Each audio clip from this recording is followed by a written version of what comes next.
My name is Edmund Yakani, Executive Director of SEPO, one of the civil society delegate to the Nairobi peace talks between the Government of National Unity and the opposition parties that are non-signatory to the R-Access. I would like to take this opportunity with due respect and honor to react to the statement released by the SPLM-IO declaring their withdrawal from Tumaini initiative. We acknowledge the concerns raised by SPLM-IO as one of the stakeholders, and we feel they should be provided an answer. But the principle or the concept of withdrawal from the Tumaini initiative, it is what we feel is disturbing, and it is what triggered me to express my opinion in this particular messaging that I'm delivering to the nation with regards to the standpoint of where are we with the Tumaini initiative and the purpose of the Tumaini initiative. As we are aware that now in Tumaini initiative, we are opening the window for responsibility sharing. We are aware that there's a fears from some parties to the R-Access, the opening of the door for responsibility sharing.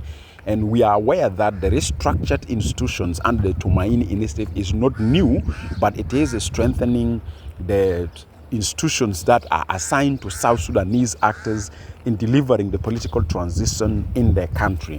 And the legitimacy of the Tumaini initiative will be based on triggering Article 8.4 of the R-Access, in which it will be signed by the signatory to the R-Access, namely IG, SPLM-IO, SOA, OPP, and FDs and stakeholders that are signatory to the R-Access when we are incorporating Tumaini into the R-Access as an annex for defining a new pathway for political transition of the situation from violence to peace.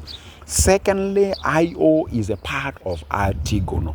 Withdrawal of IO by itself, it weakened the position of the Artigono. Therefore, as an activist, I would like to appeal and raise the following concerns. One, I would like to urge His Excellency, First Vice President, to sit and sort out some of these concerns that he have raised at the level of Artigono, because in the Tumaini here, they came as Artigono, and I'm quite sure from day one, right from the reconstitution or establishment of the government delegation in which IO have 3 slots, they know the intended purpose of Tumaini initiative. So with due respect and honor, I'm appealing to His Excellency First Vice President to sit at the level of Artigono and find answers to some of these concerns. This is number one. But also we're asking the leadership of the mediation to respond to the concerns of the SPLM-IO officially.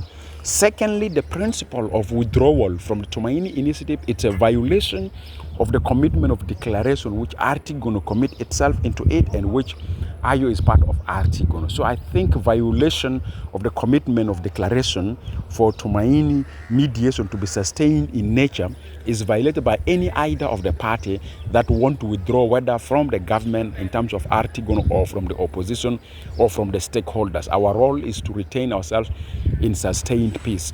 But also this sends a very clear message to the country that political grievances among our political elites is keeping the country hostage to political instability.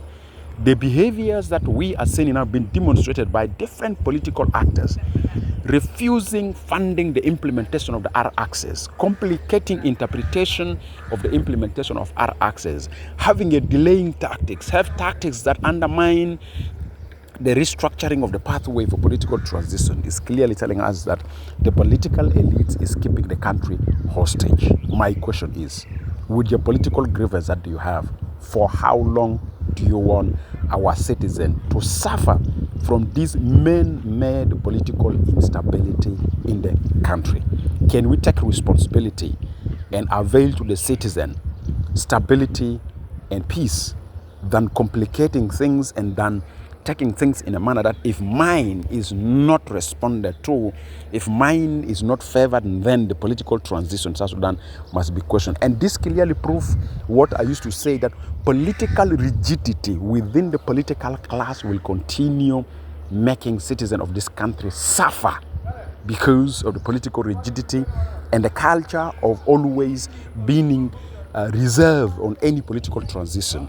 We have seen how R-Access was challenged with calling of days not to be signed immediately, with initiation of some events to undermine R-Access. Now we are in Tumaini, almost we're seeing the same scenarios for undermining R-Access is coming up again. Please, our leaders, we respect you, we honor you. We really feel that you have a role to play to make a successful political transition, but do it in a manner that does not undermine public trust and confidence on your political role. Otherwise, if you do things that make citizens to start losing trust and confidence on your political intention of deciding to become one of the political elite in the country through your political establishment, and that is leading the country to more suffering, to more facing of hardship of life in order for people to live, we feel time has come for citizens to decide and say enough is enough for political manipulation of political transitions that we aspire to be done in a smooth manner. Thank you very much.